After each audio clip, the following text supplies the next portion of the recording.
Salut à toutes et à tous, merci de nous retrouver sur les antennes de l'Intelligent TV. C'est la salle Anoumabo du Palais de la Culture de Treichville qui nous accueille ce jour. Nous sommes avec le premier responsable du Temple de la Culture ivoirienne en Côte d'Ivoire, M. Koné Dodo, qui est par ailleurs le directeur du Djegile Festival de Boundiali, prévu du 27 avril au 4 mai 2024. Monsieur le directeur, bonjour. Bonjour monsieur. Merci de nous ouvrir vos locaux pour parler du Djegile Festival. C'est moi qui vous remercie.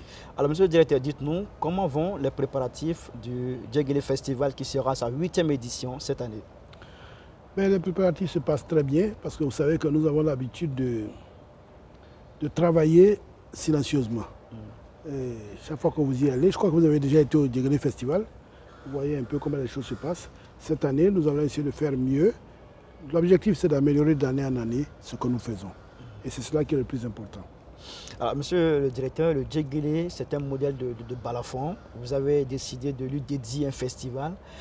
Quelle est sa particularité pour qu'on lui dédie un festival chaque année? Non, c'est l'UNESCO qui a inscrit le Djegile, c'est-à-dire le balafon, à 12 lames sur la liste représentative du patrimoine immatériel de l'UNESCO depuis 2012.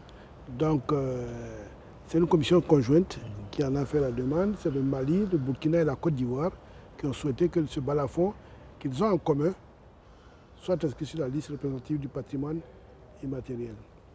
C'est ce qui a été fait et l'UNESCO a souhaité que chaque pays fasse un festival. Le Mali le fait à Sikasso, nous le faisons à Boundiali, le Burkina n'a pas encore commencé, mais c'est pour promouvoir cet instrument, pour le faire connaître. Et nous sommes d'autant plus heureux que le balafon est un instrument fondamental pour le peuple sénéfo. Le peuple sénéfo, vous savez, qui parle de Katiola à peu près jusqu'au sud du Mali, au sud du Burkina, ce sont des peuples qui ont en partage, n'est-ce pas, un certain nombre de choses, n'est-ce pas, en l'occurrence, le balafon à 12 lames.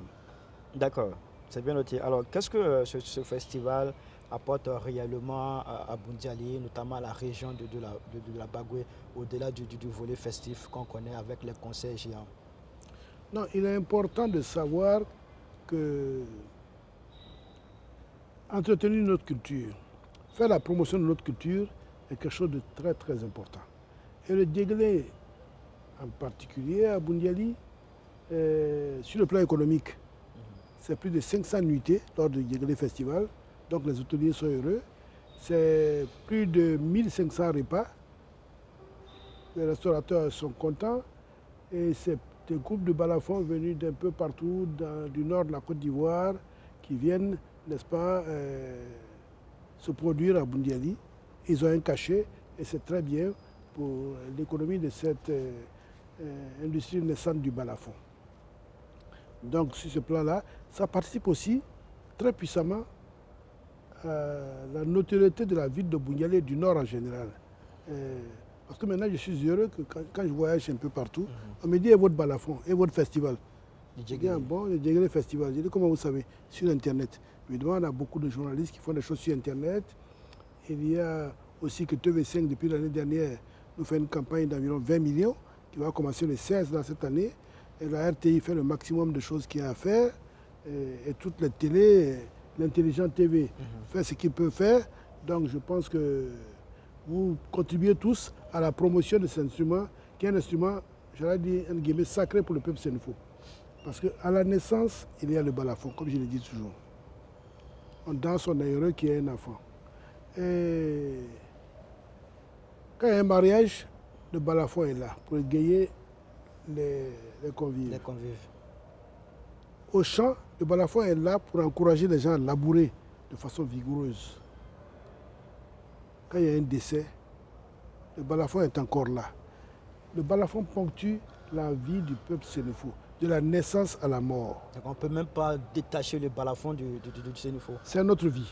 C'est notre vie et quotidiennement, même quand il y a une personnalité qui va dans le nord, vous allez toujours entendre son du balafon. Il y a d'autres instruments, il y a autre chose, mais le balafon est dominant. Ça, on n'y peut rien. Il est dominant et il est agréable à entendre. Vous savez que le balafon a été à l'origine de création d'instruments comme les xylophones en Europe. Ils vont finir par nous faire croire un jour que c'est les xylophones qui nous ont donné l'idée du balafon, mais c'est le contraire. Donc le balafon a contribué puissamment à cela. Et il y a des artistes, beaucoup d'artistes maintenant qui de plus en plus utilisent le balafon. En l'occurrence, Tikendia Fakoli, il y a du balafon dans ce qu'il fait. Alpha l'a quelquefois utilisé, mais pas dans la scène au studio. Beaucoup d'artistes le font. Et notre mission, c'est de faire en sorte que le balafon ne reste pas seulement dans nos villages, qu'il voyage, qu'il aille à travers le monde. Et que la plupart des artistes comprennent qu'il y a une très belle sonorité. Que quand on entendait Mori Kanté jouer au balafon, d'autres personnes, on était heureux. Et il faut que les artistes comprennent qu'en associant le balafon à leurs instruments, ils arrivent à obtenir une sonorité qui nous rappelle l'Afrique, qui nous rappelle non seulement l'Afrique, les pays sonophones, mais partout. Il n'y a pas très longtemps, l'année dernière, il y a le Mexique et un autre pays sud-africain qui souhaitaient venir. Mais nous n'avons pas de grands moyens, on ne peut pas payer les billets, on peut payer les cachets. Parce que nous étions surpris qu'ils s'intéressent au djegélé. Ils ont dit non, les esclaves sont partis à le balafon là-bas et ils continuent à jouer au balafon. Donc ils souhaiteraient revenir présenter à leurs frères d'Afrique qui n'ont pas oublié les coutumes, qui n'ont pas que la culture qu'ils ont emportée d'Afrique survit là-bas. Et qu'il était important que cette culture-là revienne avec les ajouts, avec les modifications qu'il y a pu y avoir. Donc, et le Cameroun a un festival du balafon. Le directeur de ce festival viendra au Djegélé. Il sera là pour cette 8e édition. Il a souhaité venir, je lui ai dit qu'il pouvait venir. Et quelle sera sa contribution? Non, il vient voir comment ça se passe, parce qu'il estime que notre festival est avancé. Lui, il commence. Il est a la 2e ou la 3e édition. Il souhaiterait, les échanges sont toujours bons. Nous sommes heureux. Il nous avait invité l'année dernière, mais on n'a pas pu y aller. J'espère que cette année, on pourra y aller. D'accord, c'est bien noté. Alors, monsieur le directeur, l'année dernière, pour l'édition 7, le thème c'était quelle culture et développement local. Alors, cette année, quel sera le thème de cette 8e édition? Le thème cette année, c'est stratégie pour la sauvegarde et la valorisation du djegélé. Et pourquoi sauvegarder le djegélé? Mais parce que c'est un instrument fondamental, je vous l'ai dit. Mais aussi, il faut le valoriser, sauvegarder par des festivals, par des masterclass, etc., etc.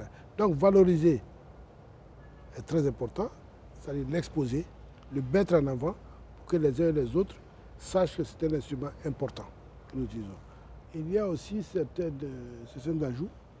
Par exemple, vous savez que nous avions dans le nord, à Tengrera en l'occurrence, une grande cantatrice qui s'appelait Zélé de Papara. J'ai fait un concert avec elle-même et d'autres artistes au Palais de Congrès de Côte d'Ivoire.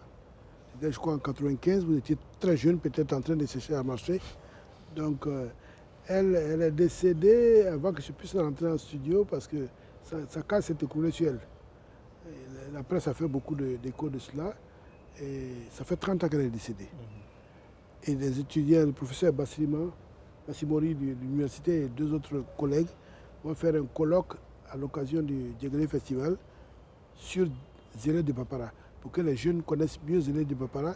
Et sa nièce, qui est toute jeune, viendra se produire à ce festival-là, qui imite un peu sa mère, sa tante. Et donc il y a le colloque en dehors des conférences habituelles que nous faisons. Et en dehors de la conférence, du colloque, il y aura aussi des artistes qui vont prester. Cette année, est-ce qu'on peut avoir des noms pour ce qui est des artistes qui seront là? Pour le concert live, il y a des artistes. Neba Solo, que vous connaissez, qui est un très grand artiste. Il y a Salif de Sobara, qui vient de Burkina Faso. Et il y a Molibali, du Mali. Un artiste que je ne connaissais pas. Je vois que toute la population dans le nord là-bas connaît Molibali. Moi, je ne le connaissais pas. Alors, ils ont insisté. Donc, on l'invite et ils sont prêts à l'attendre. Il paraît que ces cassettes circulent partout dans le nord. Molibali Keïta. Ouais, toi, tu connais. Bon, oui. Tu vois. Moi, je ne le connaissais pas. Il paraît que tout le monde le connaît. Ouais. Il y a Molibali qui vient. Il y a Jérôme Oswald qui fait du jazz, du balafon, qui s'est produit au Palais de la Culture il n'y a pas longtemps, qui vit au Japon. Et puis, il y a un jeune balafoniste français qui a un couple avec un balafoniste burkinabé qui va venir se produire. Il a insisté depuis l'an dernier qu'il voulait venir. Donc, ils vont voir un jeune français en train de jouer au balafon. Ça sera inédit pour vous? J'ai déjà vu des Blancs jouer au balafon. Bon, j'ai plus ou moins apprécié. Mais là, il m'a envoyé des éléments qui étaient bons. Nous l'avons retenu. Il se produira à Bougali. Je pense que vous autres journalistes, vous apprécierez. Vous apprécierez. D'accord. Alors, quels sont les artistes qui sont considérés comme les grosses pointures pour cette édition qui vont Non, nous offrir le concert géant? Non, le concert live, c'est le nom que j'ai cité là. Salis Sobara, Débat Solo, qui est très bon, Mouloubali Keïta, Aïcha Traoré, qui est balafon. Il y a Jaël Boni. Vous connaissez Jaël Boni, elle chante très bien. Il y a du balafon dedans. La soirée jazz du mercredi, c'est Jaël qui le ferait. La soirée jazz, mercredi. Et puis elle se produira le jeudi sur la scène au stade. La soirée jazz, comme vous le savez, se fait au siège du Djegele Festival, devant 300 personnes, devant des spectateurs avisés, la presse, ceux qui sont vraiment des férus de balafon et de musique. Alors j'imagine que cette année sera différente des années précédentes en termes d'innovation. Oui, vous aimez beaucoup les innovations de la presse, mais je crois que le plus important, c'est de développer ce qu'on a. Ce n'est pas de faire des nouvelles choses chaque fois et puis ça dérape. Mais déjà le colloque. Quand on parle d'un colloque, il n'y a jamais eu de colloque. D'accord, donc c'est On l'innovation. peut considérer comme une innovation. On peut considérer comme une innovation. Mais le plus important, c'est de développer ce que nous faisons. Quand vous avez un projet, il faut le développer. Nous, le développement consiste à quoi? D'améliorer nos sièges chaque année, de continuer la construction de nos studios. Il est terminé, maintenant on va faire l'acoustique pendant le Djegele, faire toute l'acoustique du studio, et puis bâtir autour du Djegele un certain nombre de choses qui soient pérennes. Par exemple, après le Djegele, un mois après, on va faire le lancement officiel de la fondation Djegele. Donc on va mettre une fondation en place qui va non seulement s'occuper de balafon, du Djegele Festival, qui va désormais produire le Djegele Festival, mais qui va aussi s'occuper d'environnement. Parce que si on joue au balafon, c'est avec le bois de veine qu'on joue. Mais si on n'en plante pas, on détruit chaque fois, on coupe le bois de veine pour venir faire des balafons, après il n'y en aura plus. Donc il faut qu'on plante du bois de veine. On l'a déjà fait dans le village de un de nos collègues du palais, Zana. Dans son village, on a déjà planté le bois. Mais on va améliorer tout ça, on va revenir dessus et puis essayer de reboiser progressivement nos régions. Par conséquent, il faut considérer que nous allons dans un sens qui va pérenniser notre festival. Et cette fondation va créer aussi, va détecter les talents, aussi bien pour le balafon que pour les artistes dans tous les domaines. Sa mission dans tous les domaines, dans le nord de la Côte d'Ivoire d'abord, avant de venir d'aller ailleurs. Pour qu'il y ait des artistes qui deviennent des noms connus, non seulement dans notre région, dans nos régions, mais dans toute la Côte d'Ivoire, voire au-delà. Donc il est important que nous participions au développement artistique. D'accord. Alors, monsieur le directeur, au moment où s'annonce cette 8e édition, quelle est l'analyse que vous pouvez faire de votre parcours? Le parcours du balafon, Djegele Balafon, ou bien mon parcours personnel, le Djegele Festival. Moi, je pense que les choses ont vraiment progressé depuis le début. Vous êtes les mieux placés pour dire si ça se passe bien ou pas. Mais je crois que on parle d'industrie culturelle créative. On parle d'industrie culturelle rentable. Mais nous sommes en train de bâtir autour du Djegele. Allez vous promener à travers toute la Côte d'Ivoire. Est-ce que vous trouvez beaucoup de festivals qui ont un siège? Vous trouvez beaucoup de festivals qui ont un studio d'enregistrement qui a l'ambition d'enregistrer tous ceux qui viennent pour conserver, n'est-ce pas, ces enregistrements pour la postérité? Est-ce que vous avez beaucoup de festivals qui font des masterclass dans le domaine qui est le leur, pour faire en sorte que, à l'avenir, beaucoup de jeunes étudiants s'intéressent au balafon. Parce que si on ne le fait pas, qu'on ne promeut pas le balafon comme ça, les jeunes vont se désintéresser au fur et à mesure. Mais depuis un certain temps, beaucoup de gens viennent de partout, de Tengrera, de Korogo, et tout le monde en parle. Même les personnalités ici m'en parlent, ils me disent, mais tu ne nous invites pas. Et dit, si je vous invite, c'est qu'on ne vous donne pas vos invitations. Ils m'ont envoyé sur WhatsApp. Sinon, c'est très bien. Et puis nous avons un député maire, Mariatou Koné, Mariatou Koné. qui croit beaucoup à la culture. Justement, parlant des autres cadres de la région, quel est véritablement leur apport dans l'organisation du Djegele Festival? Non, leur rapport, déjà ils viennent pour la plupart. L'année dernière, vous avez vu, il y avait tout le monde sur la scène, même jusqu'à Madinani et tout ça, il y avait des maires qui étaient là, des députés qui sont venus soutenir le Djegele, Mariatou, en l'occurrence. C'est une preuve de cohésion. Et ça, c'est important. Le Conseil général, Nabagné, nous encourage.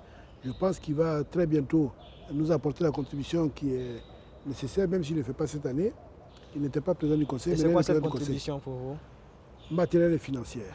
Parce que vous savez, ces genres d'activités coûtent très cher, environ 140 millions. Donc il faut que chacun apporte une petite aide pour que ça continue. Mais nous faisons des choses aussi. C'est pour ça que nous essayons de développer le merchandising. On y réfléchit, ce n'est pas tout évident, on donne des t-shirts, des trucs cadeaux, mais il faut faire en sorte que le merchandising soit une source de revenus pour le festival. Que le studio soit une source de revenus pour le festival. Que le siège puisse organiser des activités qui soient rentables pour le festival. Et nous nous battons pour que Boundiali soit la deuxième place culturelle de la Côte d'Ivoire. Mariatou y croit tellement qu'elle nous a écoutés. Il y a un palais de la culture qui est en train d'être construit. Justement, où en êtes-vous? Vous êtes à quel niveau de la construction de ce palais-là? Nous sommes à peu près à 60%. 60%. Je pense qu'à fin d'année, le palais sera terminé. Fin d'année 2024. 2024. Le palais sera terminé. Donc, c'est un autre défi que de rendre rentable, de faire en sorte qu'il y ait le plus d'activités possible. Il y aura une salle de 1500 places et dehors, une scène couverte avec un espace qui peut accueillir 10 000 personnes. Monsieur le directeur, beaucoup se posent la question à quoi ce palais va véritablement servir dans une région située si loin d'Abidjan. Mais dites-moi, à quoi sert le Djegele Festival dans une région si éloignée? Vous allez voir des festivals au Cameroun ou bien en France. Pourquoi vous allez si loin pour aller voir ces festivals? Ce n'est pas une question d'éloignement. C'est une question de, comment dirais-je, de développer des éléments culturels, des projets culturels dans toutes les régions de Côte d'Ivoire. On devrait avoir un palais de la culture dans toutes les villes de Côte d'Ivoire, comme il y a des zéniths dans la plupart des villes de France. Quand un artiste naît, son développement doit se faire d'abord sur son territoire de base. Ici, le territoire de base, c'est la Côte d'Ivoire. Mais quand vous avez fait un concert au palais de la culture, vous êtes allé au centre culturel français, vous allez où après? Vous allez à Daloa, mais il faut aller au stade. Vous allez à Boaké, il faut aller au stade parce que c'est une salle de 400 places. Un opérateur culturel agit, réalise un projet pour le rentabiliser. C'est comme dans tous les domaines. Hein. Un vendeur de riz, s'il n'y a pas de marge, il ne va pas continuer à vendre du riz. Si tu fais le projet, tu développes des artistes, tu fais des concerts, il faut que ce soit rentable. Mais pour que ce soit rentable, je prends l'exemple de Boundiali. Tu dis à un artiste, un promoteur dit, bon écoute, moi je vais aller à Boundiali, je vais sonder un peu quel artiste il veut pour faire un concert. Disons qu'il dit Kedjewara. Il va payer un cachet de 3 millions, il va payer les transports, il va les héberger, il va faire de la publicité. Ça c'est au moins 6 millions à peu près. Mais quand tu as 6 millions, le centre culturel de Boundiali c'est 300 places. Même si tu veux vendre cher la place, ce qui n'est pas évident là-bas, à 5 000 francs, mais ça fait 1,5 million. Ta perte est évidente et annoncée d'avance. Donc tu vas faire un projet là-bas, tu vas faire un concert, tu vas produire quelque chose pour gagner de l'argent. Comment? Donc tu n'y vas pas. Si on voudrait qu'en Europe, en France ou aux États-Unis, les gens font des tournées des artistes, c'est parce qu'il y a des salles partout dans lesquelles ils peuvent rentabiliser. Et il y a des hommes d'affaires qu'on appelle les producteurs de spectacles qui, eux, ne vont que dans les lieux où ça peut être rentable pour eux. Parce que ce n'est pas parce que tu es beau, tu es artiste, qu'il va aller te produire pour perdre de l'argent. Non. Il veut te produire pour gagner de l'argent. Toi, tu gagnes de l'argent, lui, il gagne de l'argent, le propriétaire de la salle gagne de l'argent, ceux qui louent du matériel gagnent de l'argent, c'est une économie qui se tient. Et l'un des maillons importants, c'est les espaces de diffusion. Et moi, je suis vice-président des espaces de diffusion dans l'Afrique de l'Ouest. C'est le problème que nous soulevons toutefois tous les jours. Quand vous regardez un pays comme le Sénégal, il y a beaucoup plus de salles de diffusion, d'espaces de diffusion que chez nous en Côte d'Ivoire. Quand vous regardez le Burkina, il n'y en a pas énormément, mais dans les villes, il y a des espaces ouverts. On ne peut pas travailler, faire des concerts pendant la saison pluvieuse, Mais il y a des espaces qui peuvent prendre 1000, 1500 personnes, etc. Comment vous l'expliquez, monsieur le directeur? Mais il faut avoir la volonté, il faut que nos dirigeants apprécient à juste titre la culture. Vous savez, Alassane Ouattara, depuis qu'il est là, les budgets du ministère de la Culture ont été pratiquement multipliés par 3. Notre ministre aujourd'hui a la possibilité d'aider la plupart des gens qui viennent nous parler de la culture, faire des concerts. Elle soutient matériellement et financièrement. C'est parce que le président de la République a compris qu'il fallait donner plus de moyens au ministère de la Culture pour le faire. Et des projets culturels sont en cours, surtout les centres culturels intégrés qui avaient été prévus depuis longtemps. Je pense que cela va se faire dans un proche avenir. Et c'est important, des hommes de théâtre, ceux qui font de la musique, de la danse, etc. Il faut qu'on développe tout ça d'abord à la base, c'est-à-dire en Côte d'Ivoire chez nous, à travers des espaces de diffusion qui sont connus et qui peuvent être rentabilisés. Alors vous parlez des moyens qui ont été mis à la disposition du ministère par le président. Est-ce que vous trouvez ces moyens-là au-delà, sinon à la hauteur des attentes du monde culturel en Côte d'Ivoire? Vous savez, les moyens ne sont jamais suffisants. Nous, on aurait préféré que chaque année, on donne la possibilité à notre ministre de construire un palais de la culture à l'intérieur du pays ou deux. Il faut beaucoup d'argent, c'est vrai, il y a beaucoup de priorités. Mais déjà, nous ne sommes pas tout à fait mécontents parce que il se fait des choses se passent. Les choses se réalisent grâce au leadership de notre président. Maintenant, il appartient au gouvernement de suivre. Et puis, ce n'est pas seulement le ministère de la Culture. Dans chaque ville, les maires, comment dire, Mariatou, ce qu'elle fait à Boundiali pour parler de la culture, mais elle a recherché chez des tiers. Ce n'est pas l'État qui construit. Ce n'est pas la commune de Boundiali qui construit. Elle a recherché des financements extérieurs pour le faire. Tous les maires devraient le faire. Tous ceux qui aiment la culture. Vous savez, quand on prend les artistes, on les appelle, ils viennent, il y a des meetings, etc. C'est gentil, hein, de leur donner de l'argent. Mais ce n'est pas ça l'idéal. L'idéal, c'est qu'il faut qu'ils tournent à travers des espaces de diffusion en Côte d'Ivoire qui se prouvent à eux-mêmes, qui sont des artistes aimés par la population. Les élus locaux doivent s'y mettre. Les élus locaux doivent s'y mettre. Tous les élus locaux. Et des privés aussi. Parce que c'est une affaire qui est rentable. Quand on vous construit une salle, qu'on vous la loue, elle est rentable, cette salle. Donc il faut continuer. C'est pour ça que je félicite le jeune homme qui a fait le Yélam à Treichville. C'était un ancien cinéma que nous connaissions. Et évidemment, au passage, on nous disait qu'il y avait des diables qui venaient, je ne sais pas si c'est samedi ou dimanche, quand on était en train de regarder le spectacle, quand on entendait des bruits, tout le monde fuyait, comme au cinéma El Mansour, et puis après on rentrait tous. Donc il faut qu'on s'y mette tous. Vous êtes aussi le directeur général du Palais de la Culture le 13 juillet, ce lieu qui nous accueille ce jour pour cet entretien. Dites-nous comment il se porte. Le Palais de la Culture se porte bien, vous le constatez. Il pourrait se porter mieux. Parce que là encore, vous savez qu'il faut beaucoup de moyens pour entretenir un espace comme ça. C'est pour ça que... Ça veut dire qu'il y a des choses qui manquent encore. Il faut surtout entretenir tout le temps. Vous êtes assis sur, les gens sont assis sur les sièges là. Qu'on devrait changer tous les 5 ans, tous les 10 ans. On les répare. C'est pas que ce soit défaillant. Les gens sont contents, ils viennent se produire. Les salles aussi tout le temps. Et le matériel de son, on a du matériel de son de qualité. Mais si vous avez déjà possédé du matériel de son, si vous avez des amis qui ont du matériel, ils vous expliqueront que chaque fois qu'ils finissent un concert, il y a des pièces à remplacer. Il y a toujours des problèmes. Quand on pousse le son trop fort, il y a toujours des réparations. Mais nous faisons de notre mieux. Mais il est toujours très difficile d'expliquer à nos mandats, aux politiciens, qu'il faut beaucoup d'argent pour la culture. Ils vont vous dire, mais il fait quoi tout ça? Mais Dieu merci, nous nous battons. Ça se passe relativement bien. Et d'ici l'année prochaine, il y a beaucoup de choses qui vont changer encore.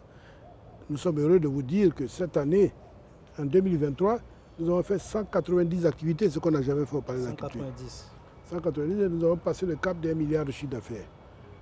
L'État devrait nous donner 40% du budget projeté, parce que les EPIC, nous sommes un EPIC, intervenant public, industriel et commercial. C'est différent des EPN. Donc l'État exige à ce qu'on apporte 60%, puisqu'on fait un peu de commerce, 60% du budget, et eux apportent le complément. Bon. Vous avez fait votre part? L'État nous apporte à peine 15% à peu près. 15%. Nous faisons notre part, nous allons au-delà, depuis que nous sommes là. Et on espère qu'après nous, ça va continuer. Parce que ça fait très longtemps que nous sommes là. Avec 14 ans, nous nous battons. Comme ça, demain, vous avez vu que nous avons fait un restaurant de qualité. Ce restaurant, mais la plupart des restaurants de Treichville, les meilleurs, hein, personne ne peut venir le restaurant du Palais de la Culture ne ressemble à rien. Bon, on est en train de faire le centre de santé qui va être prêt d'ici fin juin. Il y aura tout. Les médecins, il y aura tout ce que vous voulez pour que, en tant que conseil, s'il y a un problème, ça se passe. C'est vrai, il y aura tout, mais vous savez aussi qu'il y a le parc des expositions de Port-Boué qui a été construit. Il a été conçu. C'est une salle concurrente à la vôtre. Comment est-ce que vous appréhendez la construction de... Non, moi, c'est une très belle chose, c'est la Côte d'Ivoire qui avance. Mais nous n'avons pas le même créneau. Là-bas, c'est des foires et expositions. Mais il y a des artistes qui font des concerts là-bas aussi. Oui, mais si nous inquiétaient, on n'aurait pas fait 190, on n'a jamais fait. Depuis qu'ils sont là, ça augmente chez nous. Ceux qui voient là-bas, quand ils voient les prix, ils voient que la scène n'est pas profonde, ils retournent ici. Parce que c'est des professionnels qui dirigent le palais de la culture. C'est des professionnels qui dirigent. Ce sont pas des pros? Si, c'est des pros pour les expositions et les grandes foires. Nous, on n'est pas dans les foires, les expositions et les grandes foires. Mais on suppose, on souhaite que ça marche. Parce que c'est l'État qui a fait, l'État de Côte d'Ivoire. Mais ce n'est pas un handicap pour nous. L'hôtel Ivoire a toujours existé. Depuis toujours. Avant que le palais existe, nous faisions nos concerts là-bas. Le palais a été créé, construit. Mais ça continue. Ça continue. Donc le palais continue à fonctionner. Est-ce que vous ne perdez pas des marchés? Parce qu'on a vu des artistes qui se sont produits là-bas, Didi B et autres, qui se sont produits là-bas récemment. Ce ne sont pas des marchés que le palais pouvait recouvrer? Non, Didi B a fait plusieurs concerts ici, qu'il aille là-bas. Il trouve des sponsors pour le faire, qu'il veuille bien payer 25 millions. Moi, ça ne me gêne pas. Mais lui, ça contribue à sa promotion, à sa publicité. C'est important. Si le journaliste que vous avez, votre collègue là, il va au palais de congrès de l'Hôtel Ivoire, il fait sa conférence dans le palais de congrès de l'Hôtel Ivoire, ça gêne qui? Mais ça fait sa publicité. On dit, mais où il a eu l'argent? Comment il a fait pour aller? S'il va au palais de congrès pour faire une conférence, c'est un grand journaliste, même s'il ne l'est pas. Donc, Didi B, c'est un grand artiste. Donc le parc des expositions a une grande notoriété comparativement au palais de la culture, c'est ça?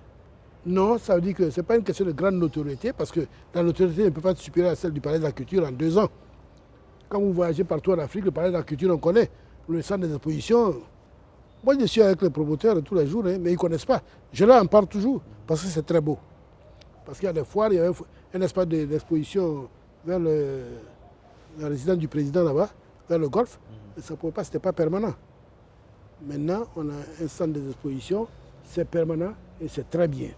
Donc, on n'est pas concurrents, on est complémentaires, c'est ce qu'il faut comprendre. On est complémentaires. D'accord, merci beaucoup, monsieur le directeur. Nous sommes à la fin de cet entretien. Qu'est-ce qu'on doit retenir pour terminer? Le mot de la fin, mais moi, j'invite les uns et les autres à venir à Boundiali du 27 avril au 4 mai pour participer au Dieguélé Festival. Parce que la réussite de ce festival